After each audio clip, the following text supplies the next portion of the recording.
Okay folks, this is Pete and I am going to demonstrate how to dig up Ficaria verna. So fig buttercup, and here's a huge clump. It's all one clump. It's got multiple stems coming up, so this has been here probably a couple of years. The key with this plant, it's got tubers that are down in the ground. The soils here are alluvial silts. They're nice and friable and loose on down. It's very easy digging, but you want to make sure you get all of the roots or as much of the plant parts, every part of this plant, as much as possible, so digging it out. Okay, so here's another clump. This is not as big as the previous clump. You know, you can look at the plant. I can see where it's coming out of maybe a couple spots close together in the inside and no outliers. So again, I'll take my sharpshooter shovel, get outside kind of the drip line of the leaves, go down, very easy digging, and start moving this up. And here, the whole plant is moving. I really don't need to go around it and dig up like a huge root ball. I don't plan to take any of this or any more soil than I have to on this. So here it is. It's loose. So now I tip it up, and first thing I do is check underneath. You'll see white roots. Now that's a spring beauty. You'll see some white roots that go down, feeder roots. There's a few right here, so that might be my clump, is right down there. So I'm just gonna get this stuff out of the way. Always looking for tubers. Tubers look like, you know, fingers of a glove. Dirty, look just like my gloved fingers down there. And so here's the center of my plants.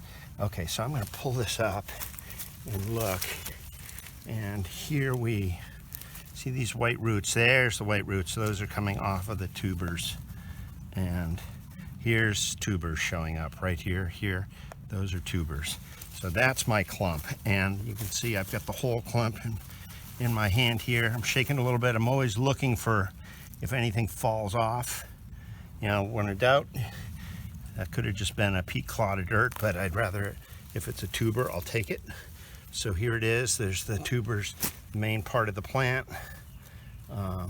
This stick can stay. This root, this is pretty much, so there's the plant right there.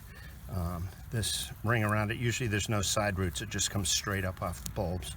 So get this out, and that's pretty much the plant. Do I want to, yeah, I can probably take that out. Again, look, as you, like I'm pulling these woody roots out, but you know, are there any tubers in there? No. The little white roots like that, they're not gonna, you know, I might take some of that and just take that with me. But that's the plant, and that's about as bare rooted as you want to get it or need to get it. Oh, you can see in some other plants that were in there, I put it in my bag all the way in, don't lose any. Now I always go through this soil and make sure there aren't, you know, juvenile plants that have been around it. And I looked at the clump and noticed that before you start digging the clump, see if there were any around it.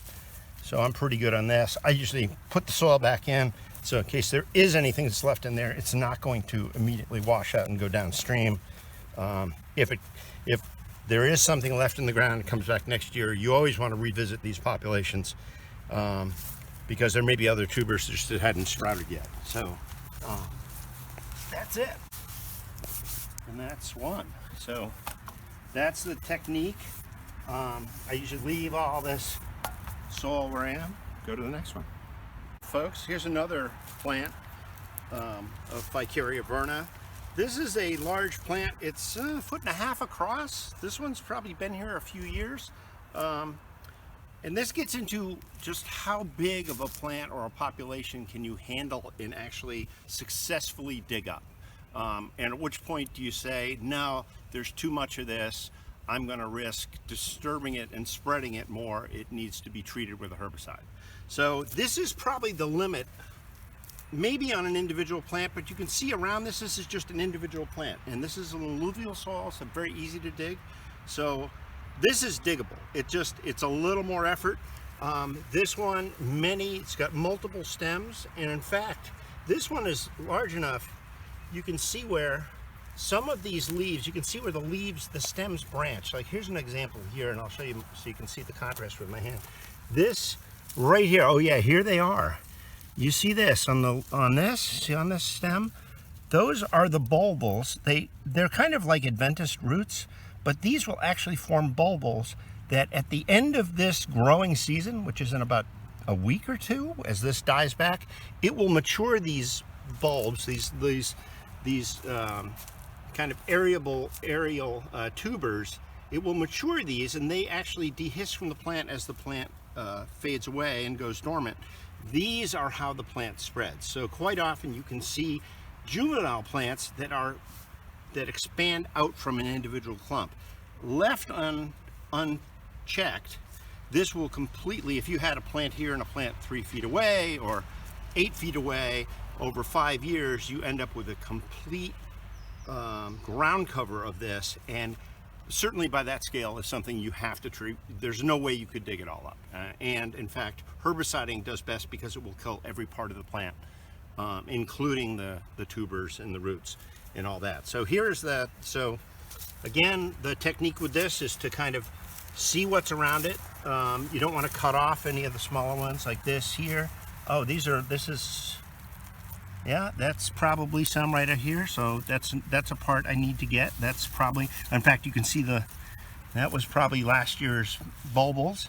So I'm going to go wide around this. Again, you don't have to worry about digging too much soil because you're not going to take the soil with you. You just want to make sure you get all the root, and you get down deep enough. So one thing on digging these things, it isn't like a seed that first grows and puts down a taproot. These things propagate by bulbils or actual tubers that are maybe growing in the bank, and they get scoured out by a flood and they float. So there you go. So they float downstream, they end up on the stream bank. Typically when that happens, they don't just end up on the stream bank, they end up covered with silt or sand because they were scoured by a flooding event, and that flooding event deposits sand. So here's another little last year's plant here. In fact, you can see here, there is last year's bulbil right here that was on the surface right below the leaf litter. Here's where I'll use a little hand tool and pull that guy up separate. Here he is. Here's one little baby plant. So next year this would flower and then keep radiating out. So I always have my bag at the ready, throw it in the bag. But that's how this plant works. So it doesn't send down a taproot, but you might find that there's 8 inches or 10 inches of silt on top of these, or sand, from the last flooding event or from a flooding event. These really got spread around 2 years ago, and that's how they got, that's when they first started appearing en masse here. So those are spring beauties. So I am going to get on the other side of this and loosen this up. Now notice here's some more little babies over here. Babies, you know, monsters have babies. Yeah, see, here it is, right below the leaf litter, last year's bulbil. Yeah, great, thank you. So I think I've got this big enough that I'm just going to pull it out. Usually what holds these in is adjacent tree roots, because these things just grow wherever the trees were. Now all these little white roots, here's the tubers on the clump. Look at all these. These are spent tubers. These are active tubers. This is the plant. This guy, I'm just going to, it's good to have a pruner or something handy. And now I'm gonna just throw it in the bag. So now I go through and look and make sure I've gotten all of them. Okay, here's one over here. That's a propagule from last year. A couple. I'm going to. Yeah, here it is. And I've got a tuber in my fingers. You know, you don't have to freaking spend too much time, you know, like going and some people will like sift the soil, and you know, this is siftable, but you know, we've got a population with maybe 50 or 60 of these out here, and I'd rather get 98% because I know I'm going to have to come back and monitor this next year. So I have certainly gotten all visible propagules.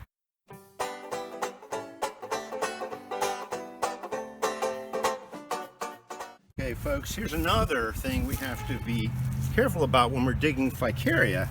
Is so, okay, here's some Ficaria here, and you look, wait, these are heart-shaped leaves, but look at the scalloping on the edge of that leaf. You see there's some very shallow indentations in the leaf. And then look at this on the top of the plant.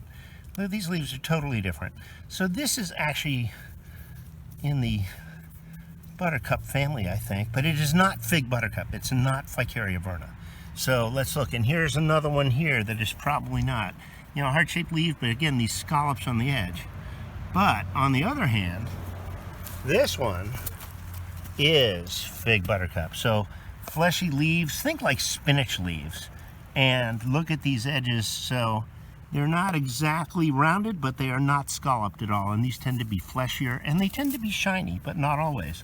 In a floodplain, you'll find there might be silt drop on it. So that's where, you know, when floodwaters come up, they leave a sediment stain on it, kind of like the high water mark. But you'll see that. But these are, so that shininess, those fleshy stems, all coming from one, and all the leaves basically the same shape. They might be different sizes, but all the same.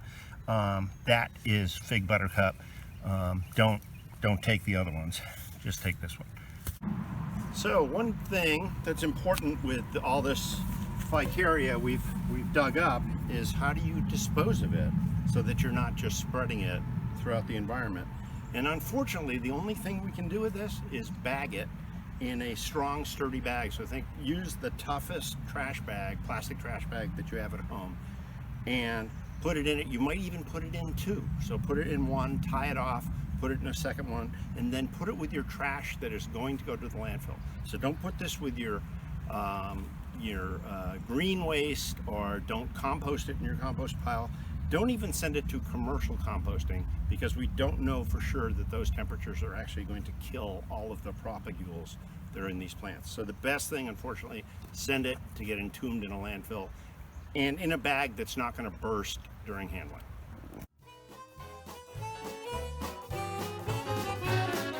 Nice work if you can get it, and you can get it if you try.